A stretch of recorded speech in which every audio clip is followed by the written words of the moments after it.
Sore teman-teman semua. Perkenalkan nama saya Antonius Prasetya, biasa dipanggil Tio, Teknik Kimia Angkatan 2010. Saya izin share screen ya, untuk share materi.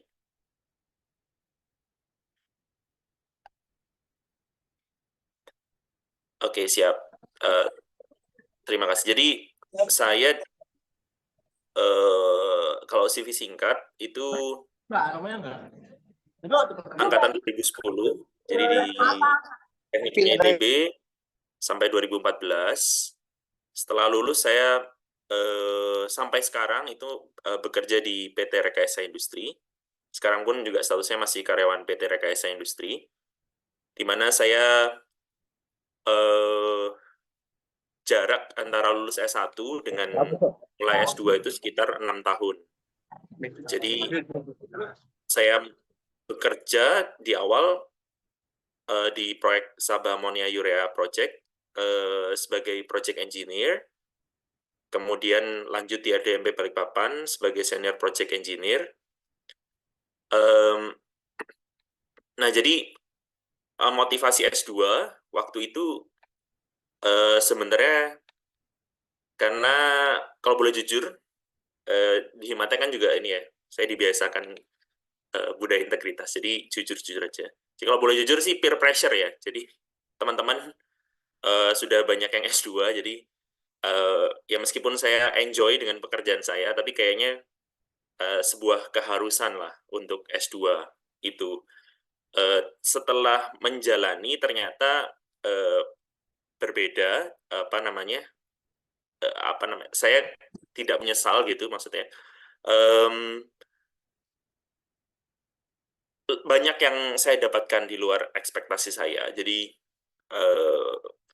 membuka cakrawala, terus berada di London juga saya terpapar dengan informasi-informasi terkini dan lain sebagainya. Kemudian saya kembali ke Indonesia, melanjutkan di proyek Jambaran Tiung Biru.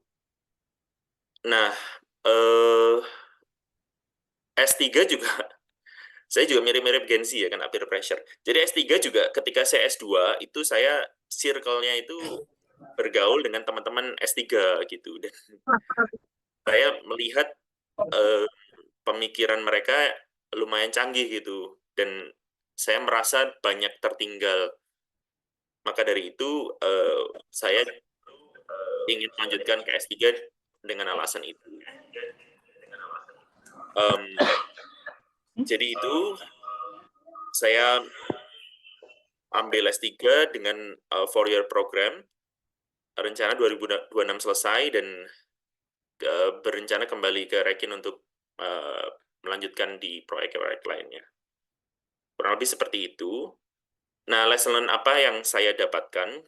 Jadi, teman-teman ini ya, kayak semua orang punya timeline masing-masing. Ada yang lulus S1 langsung lanjut S2, langsung lanjut S3, ada yang kerja dulu, dan lain-lain. Menurut saya semua fine-fine aja, nothing's wrong, jadi semua punya timeline masing-masing. Nah, kalau saya, tadi positifnya, itu ketika saya S2 dan S3, itu benar-benar diskusi itu, saya paham betul konteks realnya. Misalnya bicara tentang complexity di eh, apa namanya plan construction, itu saya benar-benar paham gitu bagaimana kompleksnya dan lain-lainnya. Oh ya, saya lupa menjelaskan. Jadi saya S2 S3 itu mengambil program studi project management, di mana ketika saya di Rekin dan bekerja di Rekin kurang lebih 6 tahun sebelum S2, itu saya melihat banyak masalah di luar technical problem atau engineering problem yang membutuhkan solusi-solusi manajerial. Meskipun ya ketika kita membangun pabrik, tentu solusi manajerial itu tidak lepas dari solusi teknikal yang ada. Jadi saya merasa project management course ini melengkapi ilmu teknik kimia saya, dan bisa saya pakai nanti ke depan dengan lebih baik. Seperti itu. Nah, terus sharing singkat aja. Jadi saya pernah gagal, cuma saya waktu itu reuni Tekim 2010. Terus kayak saya bilang, aduh saya gagal nih beasiswa. Terus ada teman yang bilang, aduh baru gagal sekali, saya aja nyoba 3 kali baru berhasil. Nah itu salah satu revealing moment ya, bahwa saya merubah mindset bahwa ya gagal itu bukan berarti saya gagal, tapi kayak pemberi beasiswa aja yang belum berhasil untuk melihat potensi diri kita. Terus sedikit kayak tips and trick itu, jadi saya cukup beruntung ya dengan Himatek punya uh, value integritas. Itu saya salah satu yang membuat saya lolos beasiswa S3 itu waktu membahas bagaimana saya menjaga integritas di proyek yang memang banyak tantangan KKN-nya.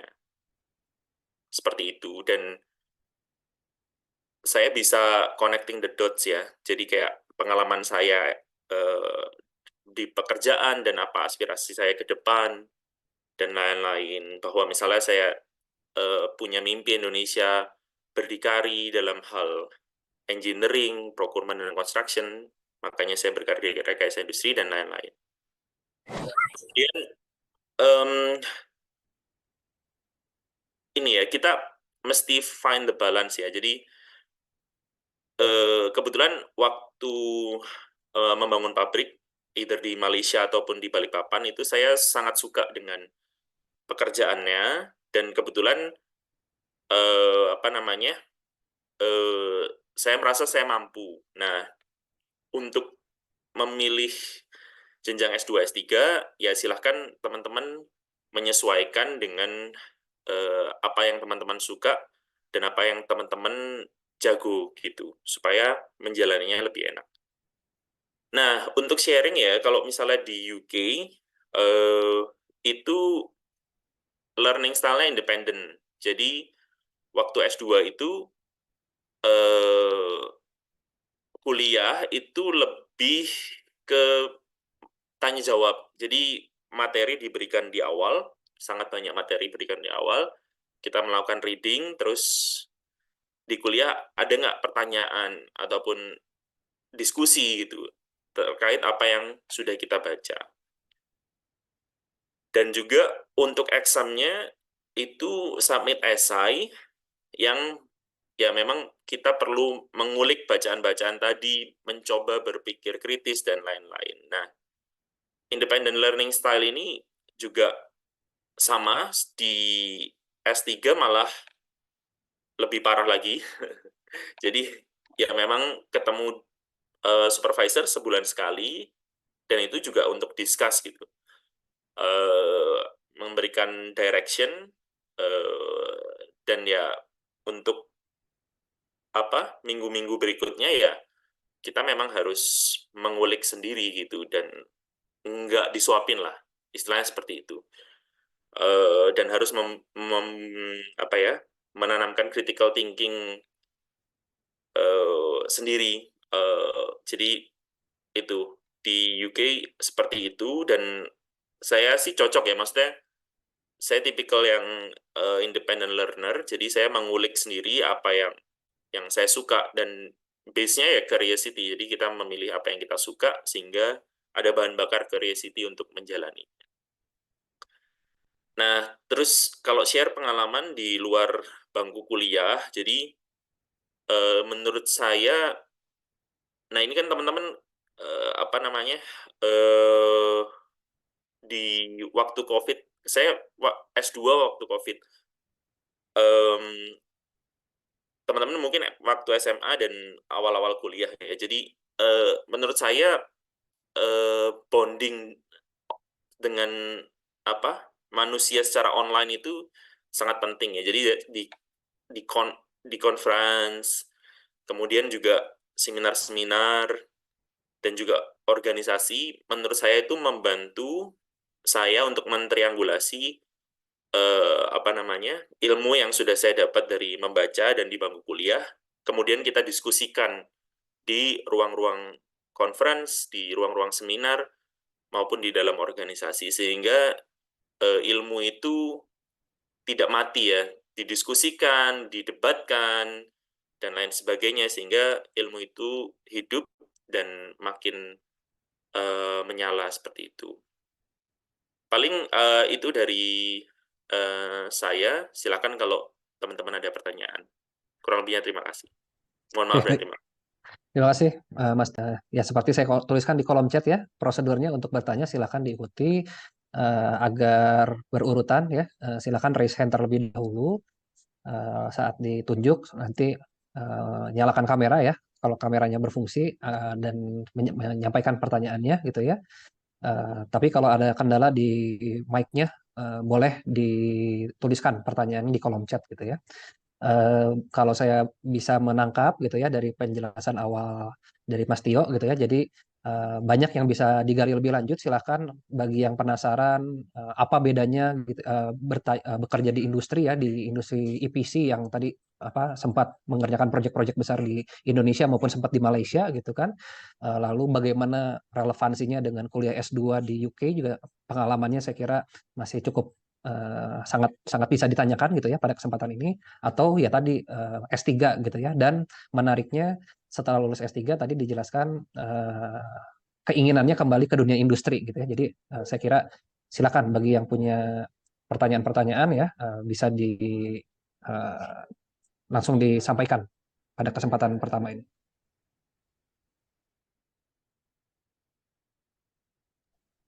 Oke, saya sudah ada 3 orang ini sepertinya ya. Saya urutkan dari yang pertama bertanya tadi ya. Ada Stefani Patricia, silakan Stefani Patricia. Selamat sore, kakak-kakak, bapak semuanya. Perkenalkan saya Stefani. Saya mau bertanya, tadi kan kakak sempat singgung kalau di sana tuh bonding sama manusia tuh sangat penting nih. Nah, ada bedanya nggak pertemanan di sana sama selama kuliah di Indonesia gitu, Kak? Iya, terima kasih pertanyaannya, Stephanie. Jadi, yang paling membedakan, kalau menurut saya ya, ini saya juga jujur ya. Jadi, kalau saya juga agak flexing, jadi di belakang ada buku ya. Biasanya saya nggak menunjukkan, cuma karena lagi seminar keprofesian, jadi saya tunjukkan. Tapi saya jujur, saya baru membaca itu di tahun 2021. Itu juga karena peer pressure gitu. Jadi kalau ngobrol di kafe ataupun di seminar ya bareng orang-orang ya di baik internasional maupun di Indonesia, itu obrolannya udah berat sekali gitu. Saya yang kayak di industri ya, maksudnya kuli proyek gitu, 6 tahun jadi kuli proyek, terus S2 di UK, merasa agak kurang bisa mengimbangi pembicaraan mereka. Jadi menurut saya yang membedakan, kalau asik sih asik asik banget di sini, apalagi British culture itu sangat sopan. Jadi kalau misalnya mau mengkritik tuh memuji dulu setengahnya, baru setengah berikutnya kritik dan sangat sopan. Jadi itu enak banget di sini menurut saya ya, yang suka positive affirmation. Nah, tapi memang kita kalau misalnya nggak punya knowledge sebelum ngobrol, atau sebelum hangout, itu memang kita jadi nggak bisa, kalau bahasanya Gen Z itu apa, vibing ya. Jadi kayak nggak bisa ikutan gitu. Jadi kayak akhirnya saya kena peer pressure itu, kayak misalnya orang-orang, oh iya lagi ada buku ini nih, gimana bahas buku terbaru gitu. Jadi sampai di titik tuh saya memang di London itu kayak kalau ada buku baru rilis, ada launching tuh saya yang pertama, dan kayak jadi yes, jadi saya di Instagram flexing gitu bahwa saya orang yang pertama dapat buku dan membaca buku, dan saya sharing gitu apa isi bukunya gitu.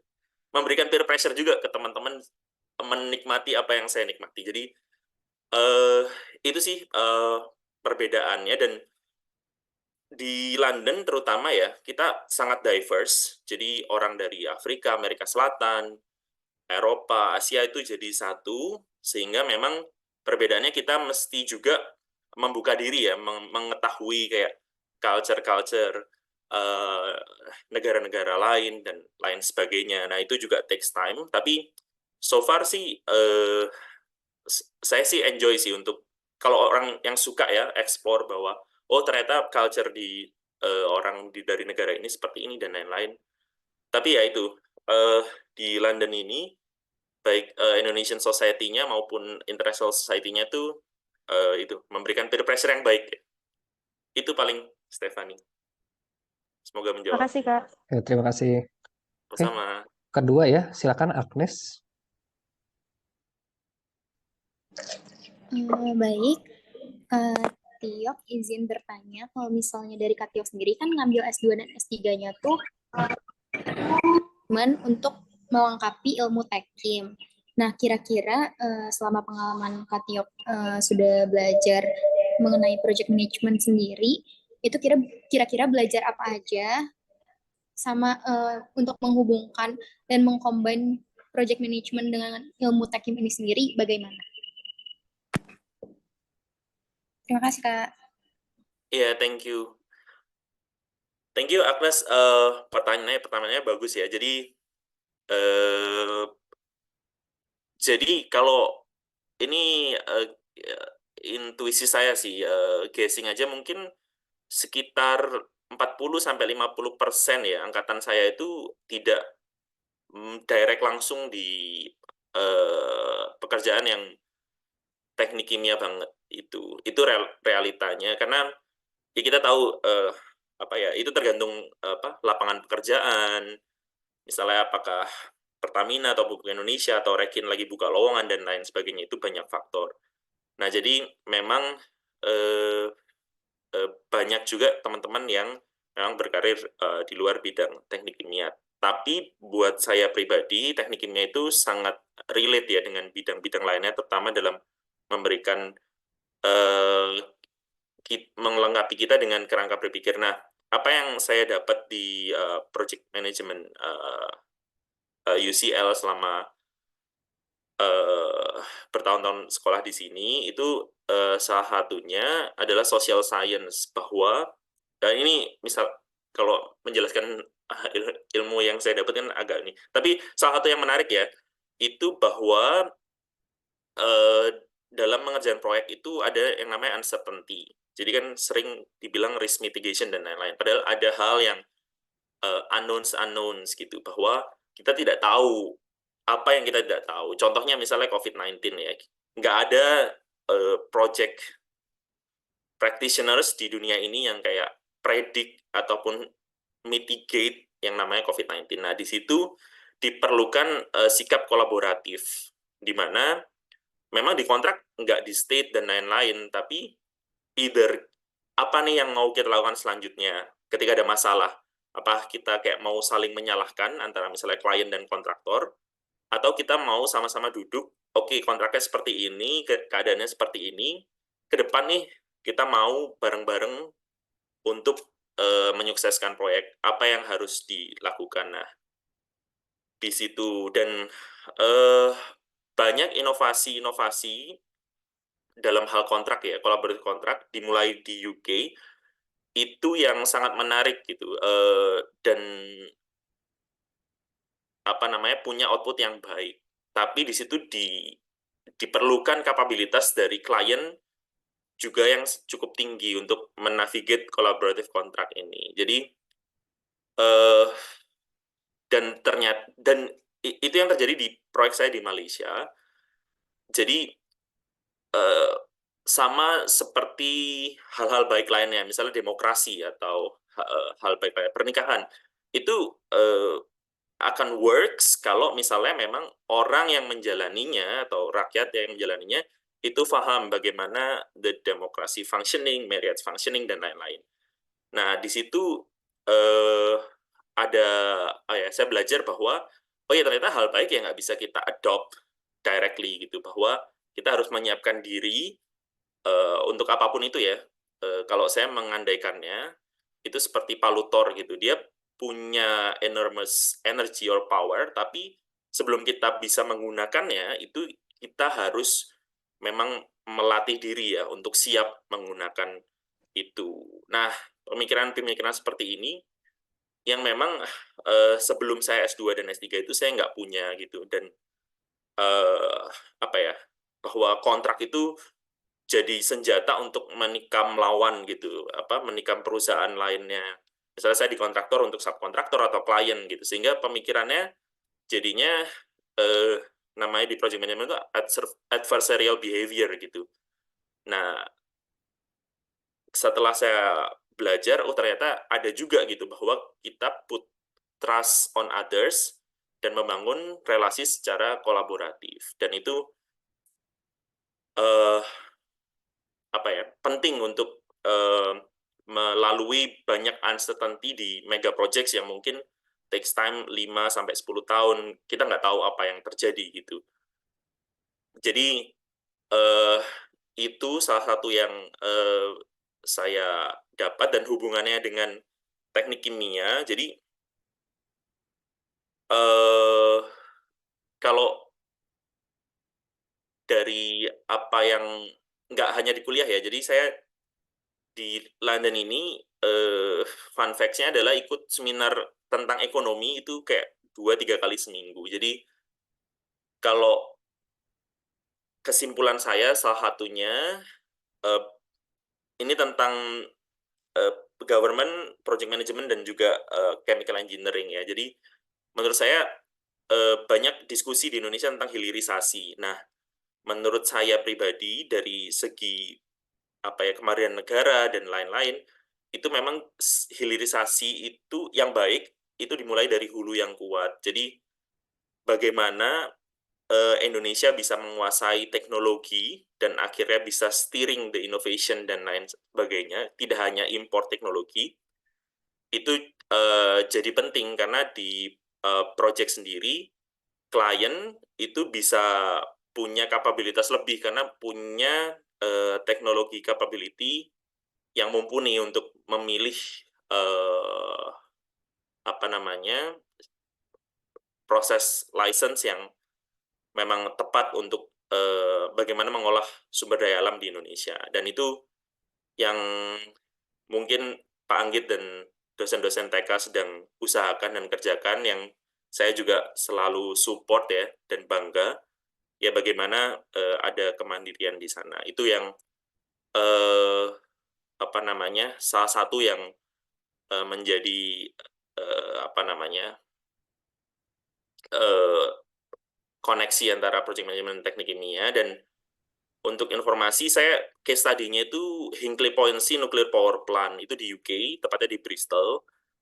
Itu ya saya ingin one day misalnya Indonesia akan bikin nuclear power plant, itu ya pasti kita sebagai negara nggak mungkin independen 100% ya dari negara luar, tapi minimal tuh kita paham dan kita bisa untuk ya menavigate apapun proyek tuh kita punya kapabilitas lah.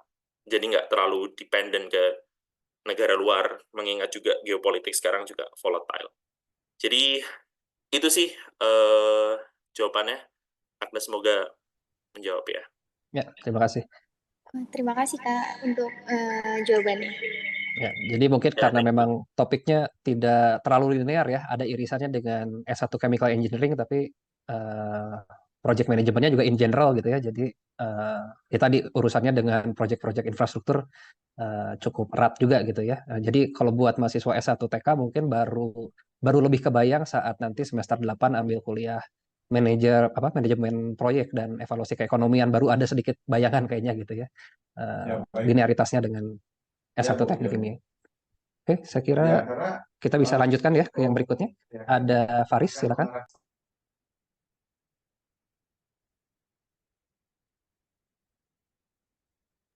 Faris, bisa mulai? Ada pertanyaan? Oh ya, selamat siang Kak, izin perkenalkan nama saya Faris. Tadi kan aku mau tanya, tadi sempat disinggung juga kalau kakaknya katanya pernah sempat ketolak beasiswa sekali ya Kak. Nah itu boleh di-spill nggak Kak? Hal apa yang bisa dievaluasi dan hal apa yang bisa diimprove buat kakak tuh bisa bangkit dan apa beasiswa yang selanjutnya gitu Kak. Thank you Kak. Siap, Faris, thank you pertanyaannya. Jadi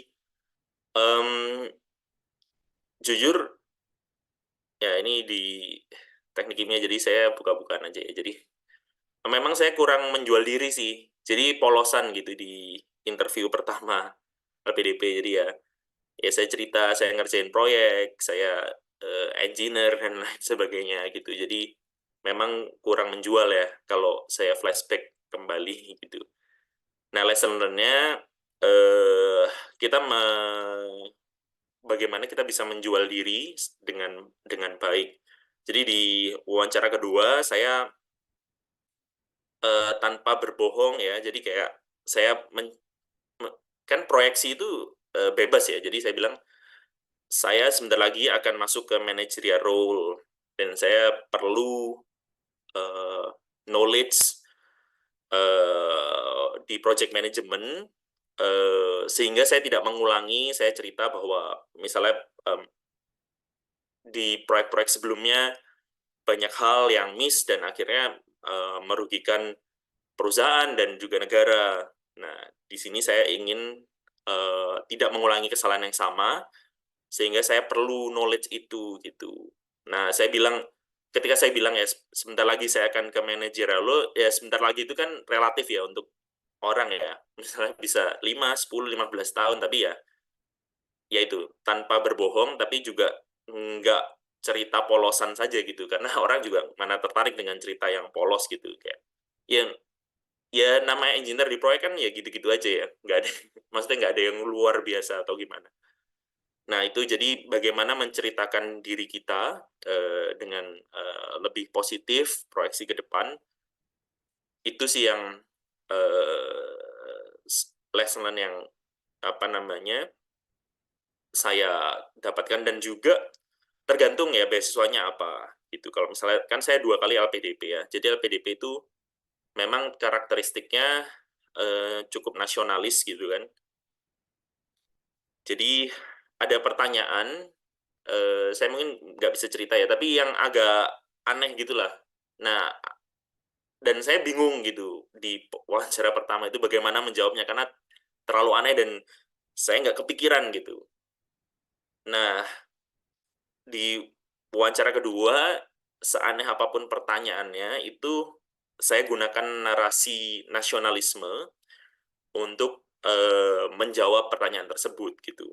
Meskipun ya menurut kita aneh. Begitu.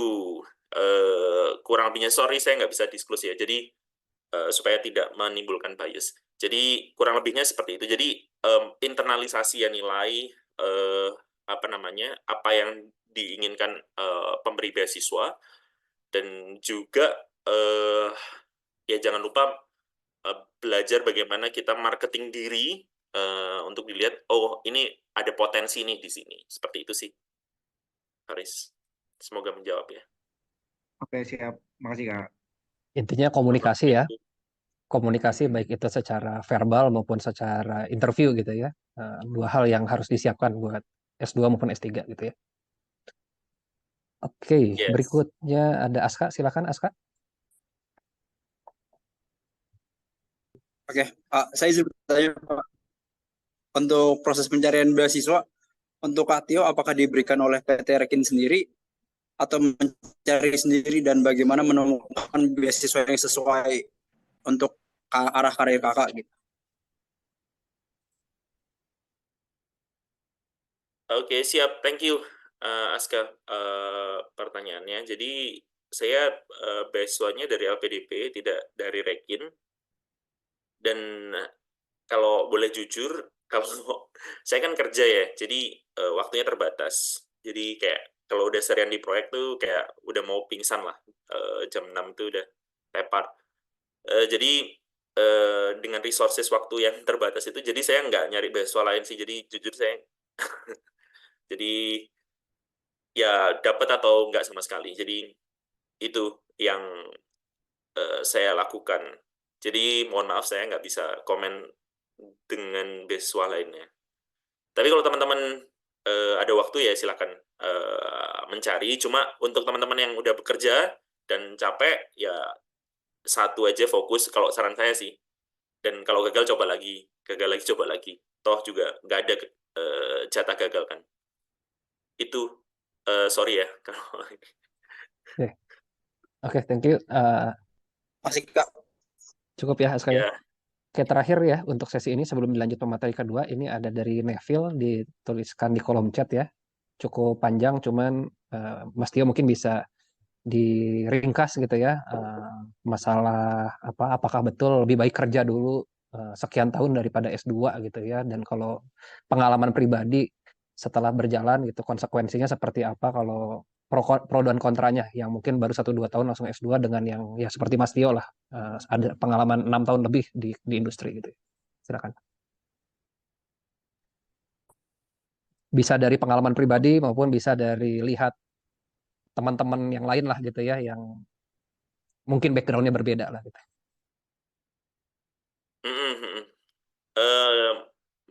Menarik ya pertanyaannya. Jadi nggak ada yang benar dan nggak ada yang salah sebetulnya. Cuma memang yaitu kalau dari ekonomi itu kan job market ya, tergantung pasar ya, tergantung perusahaan. Jadi ya kalau saya boleh jujur, karena industri di Indonesia ini bias juga ya, mungkin benar mungkin salah, tapi nggak semenggelora itu.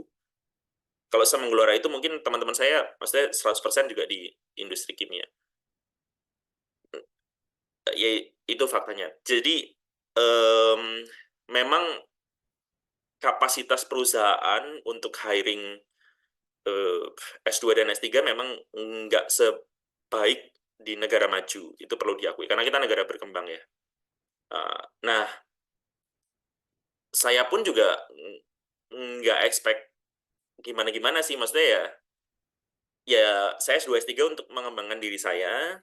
Cuma saya tahu misalnya Rekin nih, ya dia sebagai perusahaan yang profit oriented juga ya nggak bisa terlalu menyesuaikan kapabilitas orang. Itu yang jadi hal yang menurut saya menjadi root cause dari tadi pertanyaan dari Neville ya.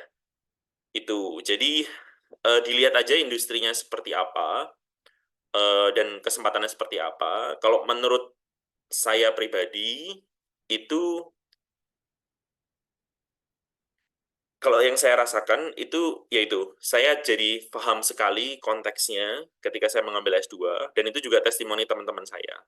Tapi kalau langsung pun juga nggak masalah seperti itu. Nah, kalau di UK itu S2 itu 1 tahun, untuk S3 itu 3-4 tahun gitu. Karena saya ambil yang 4 tahun karena memang mungkin nggak yang buru-buru juga untuk kembali ke dunia kerja dan pengen benar-benar dapat ilmu sebanyak-banyaknya. Dan so far sih udah jalan setengah jalan ya, 2 tahun, dan kayak merasa wah tinggal 2 tahun lagi nih, kayak waktu yang saya punya untuk mengumpulkan semua ilmu yang ada di London maupun Inggris Raya ini. Jadi kayak ya masih semangat sih, jadi seperti itu. Dan kelebihan dan kekurangan. Nah ini jadi kalau di tempat saya ya, jadi memang nggak usah silau sama ranking, kadang tuh malah, jadi ini juga saya jujur aja ya, terbuka aja nih sama teman-teman teknik kimia. Jadi saya tuh ini istri tuh request saya kuliah S3 di Sydney aja yang deket sama Indonesia.